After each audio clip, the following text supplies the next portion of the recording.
In an empty movie theater, a woman sits dead center like the room was built around her. And somehow, without fail, humans keep sitting directly in front of her, which is how Hannah meets the weather goddess and learns the sky has been overhearing memos. This is Chapter 12 of The Trouble with Angels. 2 tickets to the end of the world. Light snacks will be served during Judgment Day. If you want to keep binge reading Bob and Hannah's adventure right now, start at Chapter 1, link in show notes. Season 1 hub, link in show notes. And if you know someone who loves buttered popcorn incense, storm mood dialogue, cursed empty rooms, afterlife paperwork conspiracies, and cozy horror satire with heart, share this episode with them. Previously, on The Trouble with Angels, in Chapter 11, members of the oldest family in the universe realize the unthinkable. Someone, or something, is trying to burn down the house just to see if Dad will come home. And that calls for exactly one response: a convening of the family. But not before Gabriel and Michael keep rolling down the highway on their divinely inspired road trip, because apparently even impending cosmic catastrophe has to wait its turn behind sibling logistics and the open road. 2 tickets to the end of the world. Light snacks will be served during Judgment Day by Glory Fink. If you're reading this and thinking, this is obviously a novel, congratulations, you have correctly identified my primary coping mechanism. If you're reading this and if your mouth went a little dry at the phrase memo route, or you flinched at the name Bob like it's both a person and a warning, then you also know why I'm writing it like this. I have learned that the universe is perfectly capable of doing something true and then insisting it must be metaphor, because metaphor is the only container humans will willingly hold. So yes, this is the chapter where Bob took me to a movie theater to meet the weather goddess. And yes, I'm aware that sentence makes me sound like I'm trying to win a weird writing contest. I'm writing it anyway, because this was one of the pivot points, one of the moments where the shape of everything changed, quietly, under carpet and popcorn butter, while the institution kept smiling that nothing was wrong.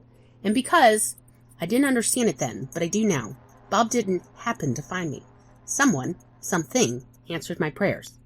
Not with fireworks, not with a voice from the clouds, with a tired old angel in a coat who knew which doors to open, and he didn't even know why he'd been told to pick me up. The movie theater looked like a place where people go to practice being quiet together. The lobby was dim in that expensive on purpose way, like someone had designed the lighting to make you feel guilty for having a body. Posters glowed with smiles that were too wide. The carpet did that soft pattern chaos thing that tries to convince your feet they're safe. My shoulders relaxed the second I stepped under the marquee. No reason, no trigger, just my body remembering hundreds of hours I'd spent in buildings like this where I enjoyed many escapist stories. Bob didn't slow down. He walked like someone who'd been in 100 versions of this building, like he knew exactly which doors led to the same old ritual. Sugar, darkness, story, surrender. Why are we here? Because she likes it here, Bob said, nodding toward the hallway of auditoriums. Who? His eyes flickered to the security camera in the corner and back to me. Someone who's easier to talk to when humans are distracted. That's, sus. It's not meant to be. We passed the snack counter. A teenager in a polo shirt didn't look up. A stack of promotional cups advertised a movie about saving the world through the power of corporate teamwork. Bob opened an auditorium door like he was entering a coworker's office. Inside, the air was cool and stale with the smell of butter and old perfume. The screen was still blank. Pre-show music played cheerfully, the way a tune plays cheerfully when someone is being paid to pretend everything is fine. The theater was almost empty. Almost. Halfway up the rows, dead center, sat a woman alone, posture perfect, chin lifted toward the screen as if she was about to judge it for its efforts. She looked ordinary at first. That was the unsettling part. Like someone you could pass on a sidewalk and never think about again. But the space around her felt claimed. Like the room had decided she belonged. I hesitated. Bob didn't. He took the steps with that patient, tired competence he used on everything in the universe. Doors, rules, grief. When we reached her row, Bob stopped like he'd hit an invisible boundary.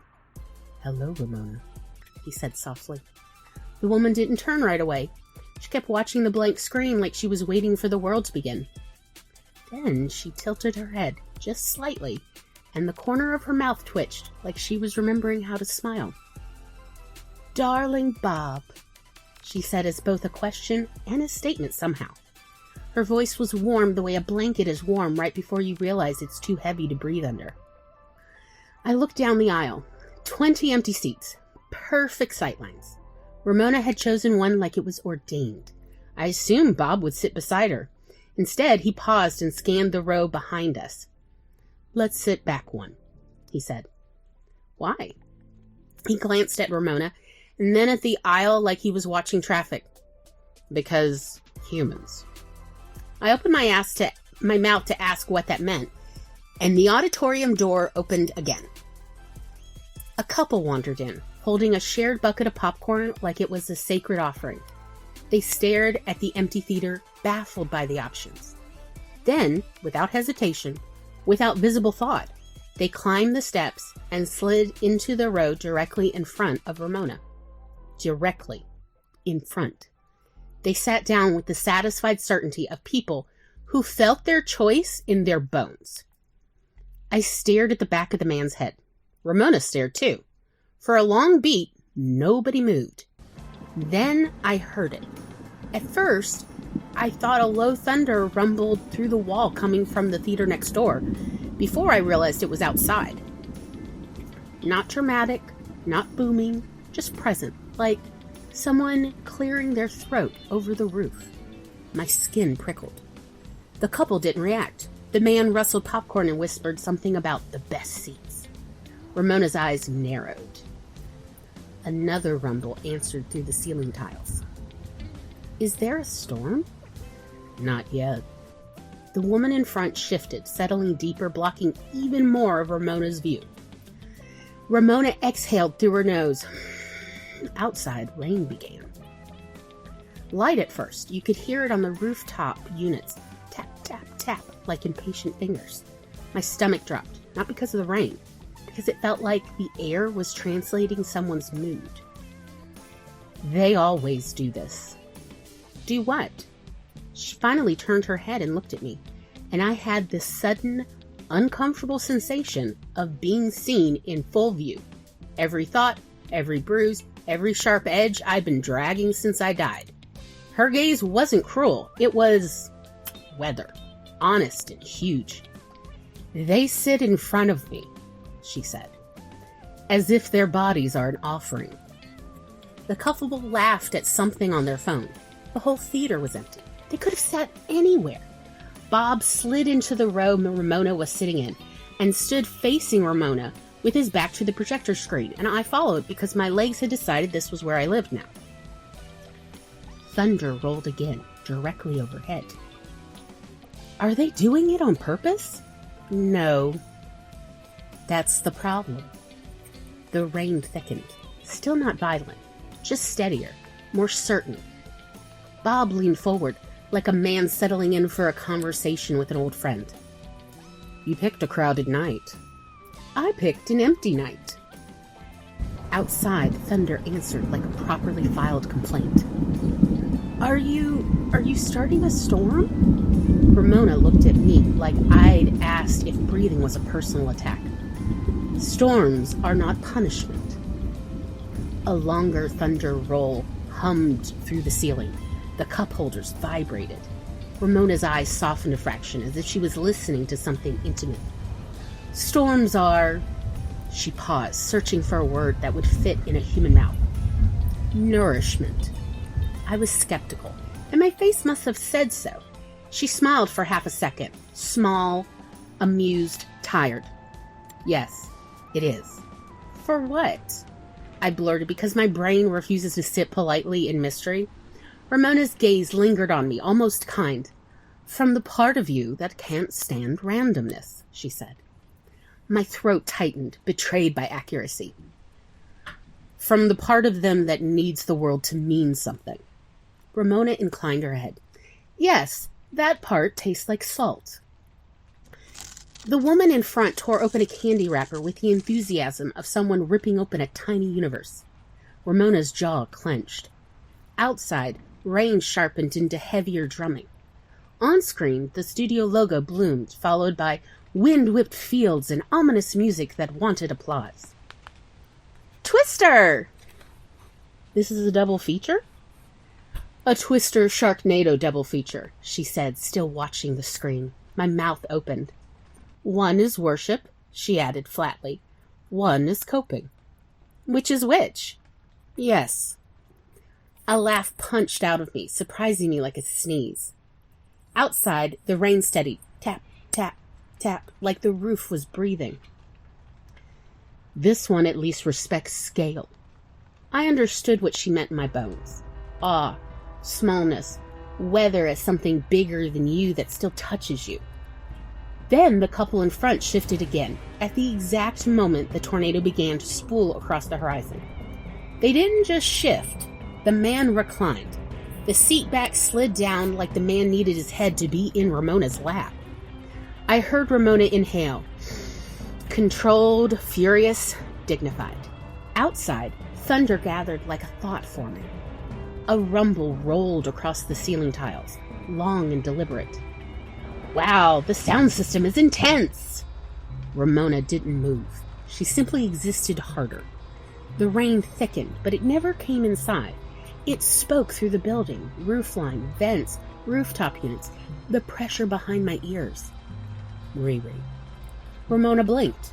The nickname hit her like a warm tea in a cold room. The rain didn't stop, because nourishment doesn't stop when you name it, but it smoothed. The rhythm evened. The thunder loosened its shoulders. Ramona's expression eased. Not happiness, not peace, just less alone. And that's when something sharp slid under my ribs. Not jealousy, recognition. Bob knew her the way he knew the rats, the portals, the tired angels. This whole hidden network of beings nobody thought to put on a memo. He knew them like neighbors, like family. You call her that? She lets me, Bob said. Rimona looked at me again. And you? She said. You're loud. I'm grieving. Rimona inclined her head as if acknowledging a familiar weather pattern. Yes, that too. On screen, the tornado hit. Humans gasped, laughed, crunched popcorn, surrendered their nervous systems to spectacle. In the dim light, I saw something I hated. How easy it was for them. How easily they gave themselves to a story, like surrender was self-care. And then I remembered, I used to do that too. Before the ambulance lights, before the hospital smell, before grief became the only plot. Rimona watched the on-screen chaos with an expression that was almost tender, like she was watching humans pray in a language they didn't know they were speaking. Bob's gaze stayed on Rimona, not the movie. You didn't come for the film? No. And you didn't come to apologize? No. Her expression turned serious. The air grew heavy, like the building itself was listening. Outside, the rain quieted, controlled. I came because I heard you wanted to talk. Rimona looked up toward the ceiling, toward the sky she wore like skin. I do, she said, because something is changing. I held my breath. And outside, above the roof, above the dumb posters and the empty seats, thunder rolled once, long and direct, like the atmosphere was leaning in. The movie cut to black. Lights came up. Humans shuffled towards snacks and bathroom tiles with soft panic, and like a curse on loop, they stood in the aisle. They stood directly in front of Rimona, not because they wanted to hurt her, not because they saw her, because something in them felt the tug of recognition hunger and mistook it for good positioning. A man with a giant soda paused in the aisle, body blocking everything, scrolling like the universe was waiting for him to finish. Ramona's face went beautifully blank. Outside, thunder swelled, weighty, patient. "Hey, can you..." Bob's hand lifted in warning. Not a scold, a strategy. Don't pick a fight with the curse. It likes attention. Rimona exhaled like someone refusing to become a hurricane out of principle. Then she tilted her head, listening.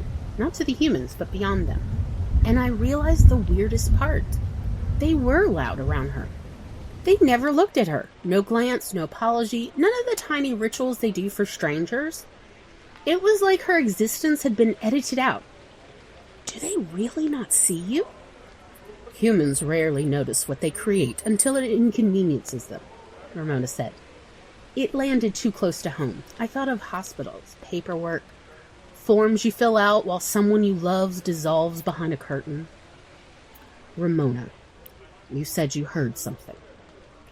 Her gaze sharpened, focused, fed. Mailroom gossip. Worker angel gossip. People who think no one important is listening. My stomach dropped. Truth always leaks where people think the air is safe. A memo routed to Gabriel, Rimona said. Bob went still. My pulse spiked.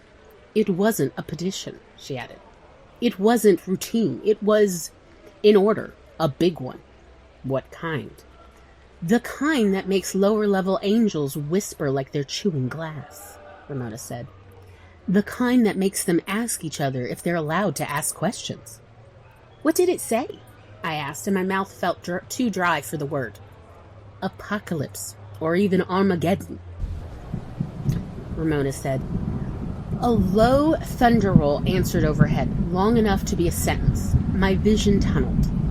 Bob's jaw tightened once. Then he forced it smooth again. I knew that move. It's what people do when they've already screamed privately, and now they have to function.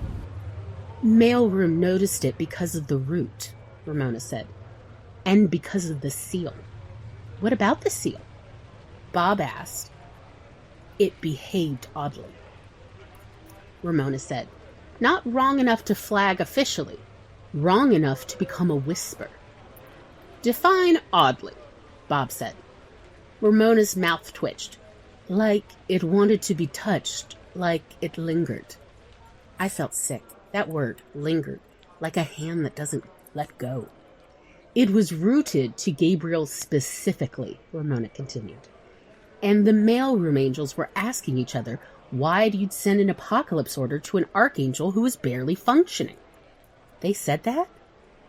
Lower-level angels are kinder than you think, Rimona said.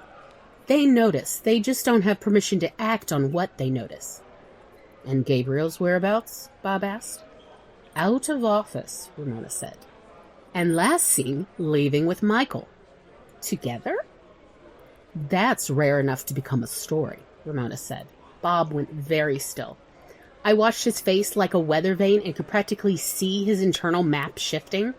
Gabriel, Michael, forged authority, a memo sliding through the system like a knife through paper. Rooting, Bob said. Who touched it last? Rimona smiled without warmth. That's what they were asking. Outside, rain resumed on the roof. Steady, relentless, the sound of a system continuing, whether anyone was steering it. So, even if it's fake, it's already doing damage? Yes, Bob said, and for a second his approval felt like a handrail. Trust destabilizes faster than weather, Rimona said.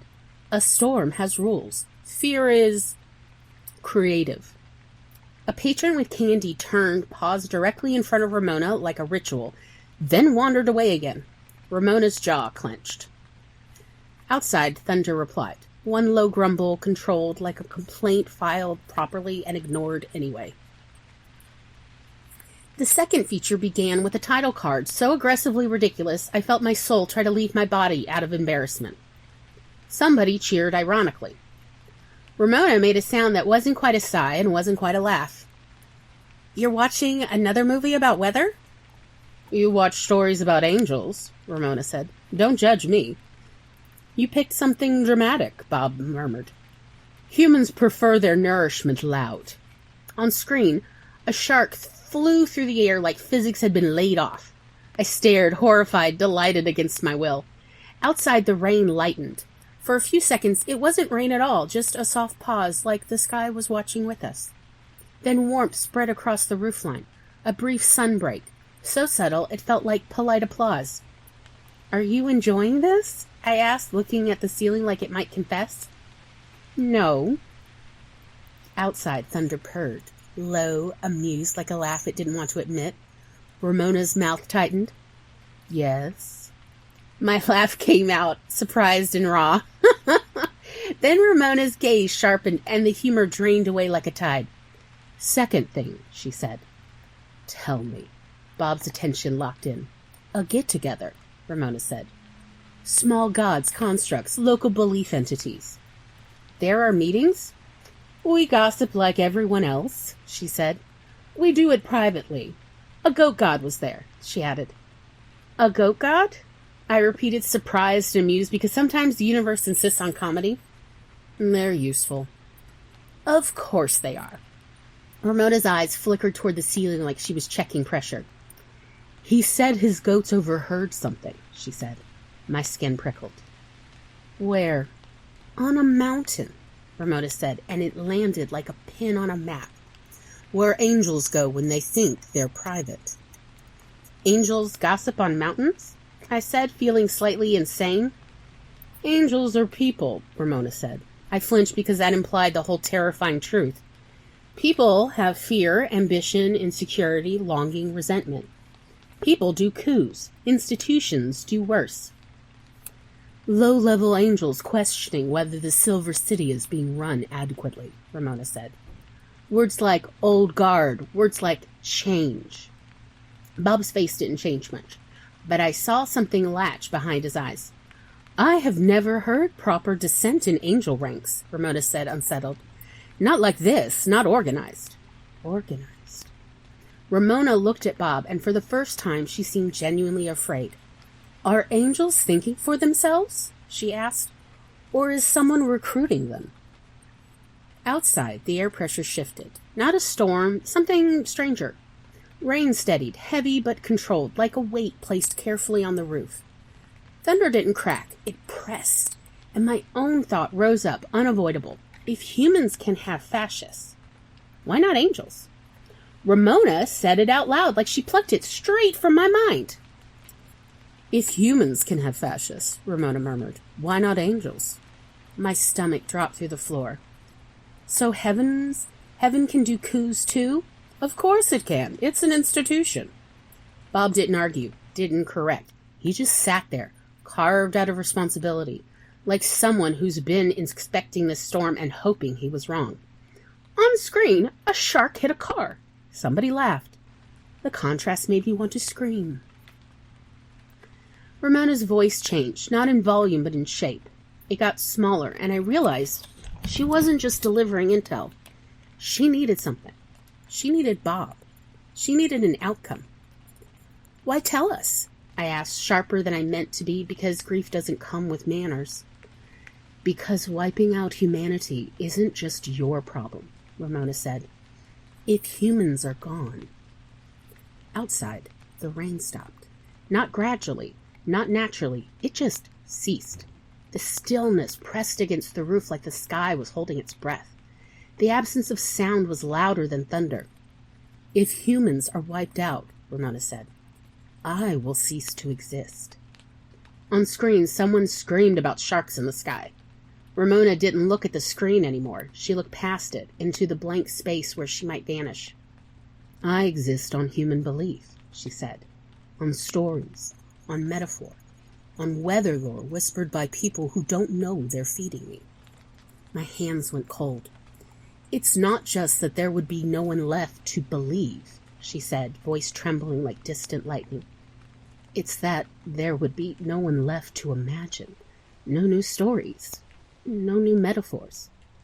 I wouldn't just die," she said. "I would stop being thought." My grief sharpened into something bright and furious. Belief could create her, and then the universe could erase her like she was a first draft on a computer that suddenly turned off? God won't answer, I said. But humans can accidentally make you and then the universe can just erase you?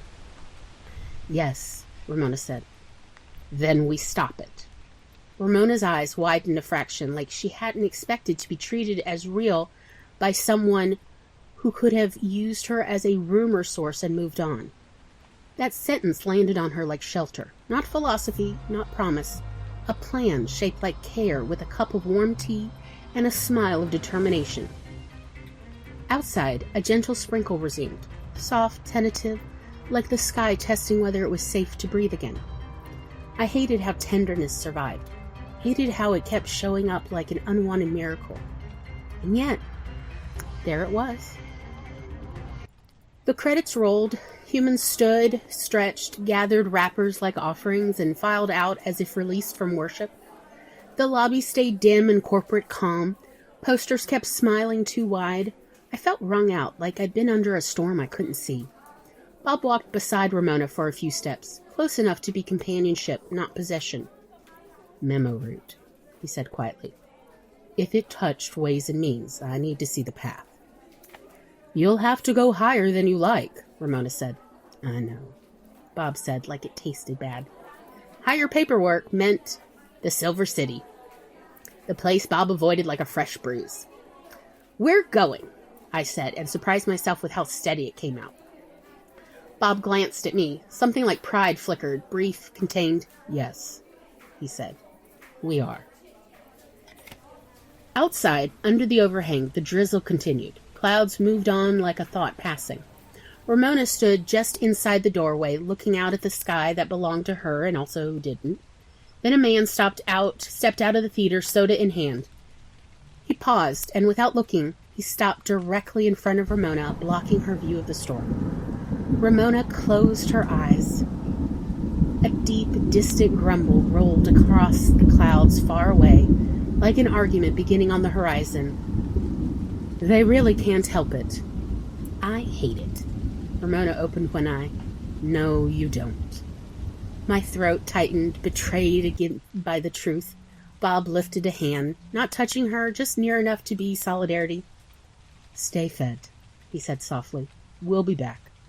I'll listen, Rimona said. I'll keep my ear to the roof. Bob nodded once. Then he turned toward the parking lot, toward the bureaucracy he hated, toward the storm that had learned how to speak in memos. I followed him because my rage finally had a direction. Behind us, the theater hummed, a shrine of attention. Above us, the sky kept notes. And somewhere, far off, thunder traveled closer, patient, organized, waiting for someone to claim it. Next time, on The Trouble with Angels, a family reunion is scheduled, attendance is mandatory, and somehow, the agenda has both feelings and forms. Michael and Gabriel walk into a gathering where the hugs are complicated, the small talk is weaponized, and the word policy is said like a prayer and a veiled threat. Bring a name tag, bring your composure, do not bring expectations. Because in Chapter 13, The Ways and the Means, by Blood and by Policy, the paperwork is a lot, the history is heavy, and the family dynamics are biblical. You've been listening to The Trouble with Angels by Glory Fink. If your grief has ever needed a container, something with a beginning, middle, and end, let tonight's little theater shrine be proof. Sometimes distraction is just your nervous system taking water like a plant. If you're in the U.S. or Canada, you can call or text 988 for the Suicide and Crisis Lifeline. In the UK and ROI, Samaritans are available at 116-123. In Australia, Lifeline is 131114. If you're in immediate danger, please call your local emergency number. And if you want to help this story keep finding its people, you can tap the heart button, engagement is magic, leave a comment, Rimona will pretend she doesn't care, but the sky absolutely keeps notes. Toss a coin in our coffee fund, divine contributions are always welcome. On Ko-fi, Venmo, and Cash App, links in show notes. The Trouble with Angels at Glorious Magazine, link in show notes. You can also check out Coffee Bunny Crafters Cafe, link in show notes, and you can find me, Glory Fink, as @GloryWritesTheBlues on social media, Blue Sky, Instagram, YouTube, Twitch, Facebook, TikTok, and Threads. And remember, if the room is empty and someone still sits directly in front of you, it's not personal. You just might be a tad divine. Bring snacks anyway. Thanks for listening. I'll see you in Chapter 13. Goodbye.